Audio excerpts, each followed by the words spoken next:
3 ចំណុចសំខាន់ដែលធ្វើឲ្យ mirrorless មានការពេញនិយមជាង DSLR ស្វាគមន៍អ្នកទាំងអស់គ្នាមកកាន់វីដេអូថ្មីរបស់ខ្ញុំនៅក្នុងរយៈពេលប្រហែលឆ្នាំចុងក្រោយមកនេះយើងឃើញថា mirrorless ទទួលបានការគាំទ្រយ៉ាងខ្លាំងនៅលើទីផ្សាររបស់កាមេរ៉ានៅក្នុងនោះមាន 3 មូលហេតុធំៗដែលធ្វើឲ្យកាមេរ៉ាប្រភេទនេះទទួលបានការចាប់អារម្មណ៍ជាខ្លាំងនៅខាងមុខខ្ញុំនេះគឺជាកាមេរ៉ាទាំងពីរប្រភេទនេះគឺជា DSLR ហើយនេះគឺជា mirrorless សម្រាប់ DSLR គឺនៅពេលដែលយើងដោះ lens ចេញមកយើងនឹងឃើញមានផ្ទាំងកញ្ចក់មួយផ្ទាំងនៅពីមុខ sensor ផ្ទាំងកញ្ចក់នេះគឺមានតួនាទីបញ្ជូនរូបភាពមកកាន់ viewfinder ដើម្បីឲ្យយើងអាចមើលឃើញមុនពេលនឹងយើងថតសម្រាប់ mirrorless វិញនៅពេលដែលយើងដោះ lens ចេញមកដូចគ្នាគឺយើងអត់ឃើញមាន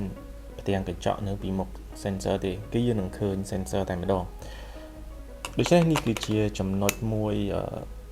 ងាយដើម្បីឲ្យយើងអាចបែងចែកថាអ្វីជា DSLR ហើយអ្វីគឺជា mirrorless ឈានមកដល់ចំណុចសំខាន់ទី1ដែលធ្វើឲ្យកាមេរ៉ា mirrorless មានការពេញនិយមច្រើននោះគឺទាក់ទងទៅនឹងទំហំហើយនឹងទម្ងន់របស់វាជាទូទៅ mirrorless មានទំហំតូចជាងនិងស្រាលជាង DSLR ដោយសារតែ mirrorless គឺអត់មានបំពាក់ជាមួយនឹងផ្ទាំងកញ្ចក់នៅពីមុខ sensor ទេធ្វើឲ្យការផលិតកាមេរ៉ាមួយនេះអ្នក design ក៏ដូចជា engineer របស់គេគឺគេអាចធ្វើឲ្យកាមេរ៉ានេះមានសភាព slim ជាងនិងតូចជាង DSLR សម្រាប់អ្នកថតរូបអាជីពដែលគាត់ថតយូរមកទំហំហើយនិងទម្ងន់របស់ gear ដែលគាត់ប្រើប្រាស់គឺអាចជួយសម្រាលការនឿយហត់របស់គាត់បានច្រើន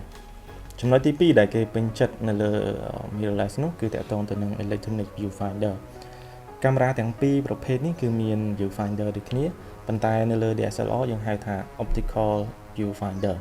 នៅលើ mirrorless យើងហៅថា electronic viewfinder សម្រាប់ optical viewfinder គឺវាមានលក្ខណៈសាមញ្ញបានន័យថាអ្វីដែលយើងមើលឃើញនៅក្នុង viewfinder នេះគឺដូចអ្វីដែលយើងមើលឃើញនៅក្នុងភ្នែកទទេដែរដោយសារតែរូបភាពដែលបញ្ជូនមកកាន់ viewfinder នេះគឺវាបញ្ជូនមកតាមរយៈកញ្ចក់ណាគឺវាជាចំណាំងផ្លាតពីកញ្ចក់មកដូច្នេះវាអត់មានបានឆ្លងកាត់ប្រព័ន្ធអេឡិចត្រូនិកអីទេនៅពេលដែលយើងធ្វើការ setting exposure អាងឹតឬក៏ភ្លឺអីវាអត់មានបង្ហាញរូបភាពឲ្យយើងឃើញមុនទេគឺយើងត្រូវចេះមើល exposure meter នៅក្នុងនោះប៉ុន្តែសម្រាប់ electronic viewfinder វិញគឺមានលក្ខណៈងាយស្រួលត្រង់ថានៅពេលដែលយើងធ្វើការ setting exposure អីផ្សេងវានឹងបង្ហាញឲ្យយើងឃើញនៅលទ្ធផលមុននឹងយើងថតដោយសារតែរូបភាពដែលយើងឃើញនៅក្នុង viewfinder នេះវាជាលក្ខណៈ electronic វាបានឆ្លងកាត់ការ process ពី sensor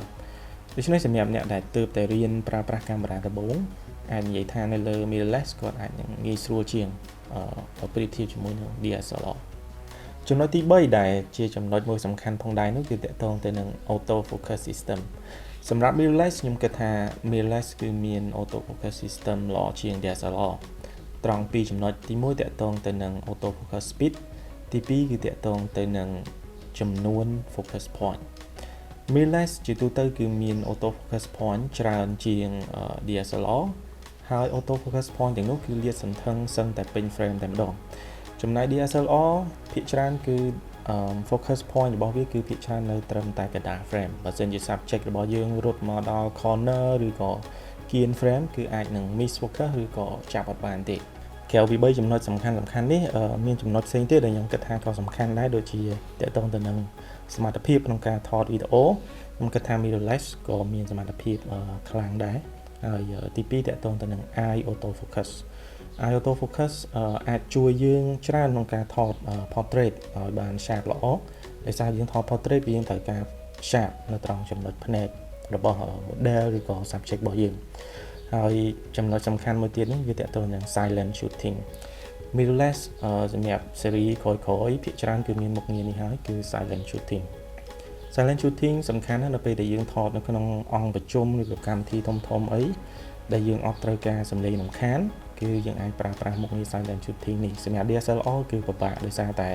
កញ្ចក់របស់វាគឺត្រូវការ load ដើម្បីឲ្យរូបភាពឆ្លងមកកាន់ sensor អញ្ចឹងនៅពេលដែលកញ្ចក់នឹង load គឺនឹងមានសំឡេង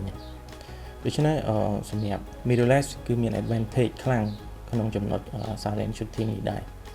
សរុបមកនេះគឺជាគុណសម្បត្តិសំខាន់របស់កាមេរ៉ា mirrorless ដែលធ្វើឲ្យកាមេរ៉ាមួយនេះមានការពេញនិយមនៅក្នុងទីផ្សារ បើសិនជាអ្នកទាំងអស់គ្នាមានបំណងចង់ចាប់ផ្ដើមក្នុងការថតរូបខ្ញុំសូមឲ្យជ្រើសរើសប្រភេទកាមេរ៉ា mirrorless ទៅព្រោះថានេះគឺជាកាមេរ៉ាមួយប្រភេទដែលគេកំពុងតែផ្ដោតសំខាន់ក្នុងការអភិវឌ្ឍហើយនិងអាប់ដេតជារៀងរាល់ឆ្នាំសម្រាប់ម៉ាកកាមេរ៉ាឬក៏ model កាមេរ៉ាវិញអ្នកនរគ្នាអាចធ្វើការសិក្សាស្រាវជ្រាវបន្តិចទៅមុននឹងការជ្រើសរើសប្រភេទមួយណា model ណាឬក៏ម៉ាកណាដែលស័ក្តិសមនឹងការប្រើប្រាស់របស់យើងគណៈពេលនេះសូមអរគុណសម្រាប់ការតាមដានរបស់អ្នកទាំងអស់គ្នាជួបគ្នានៅវីដេអូក្រោយទៀត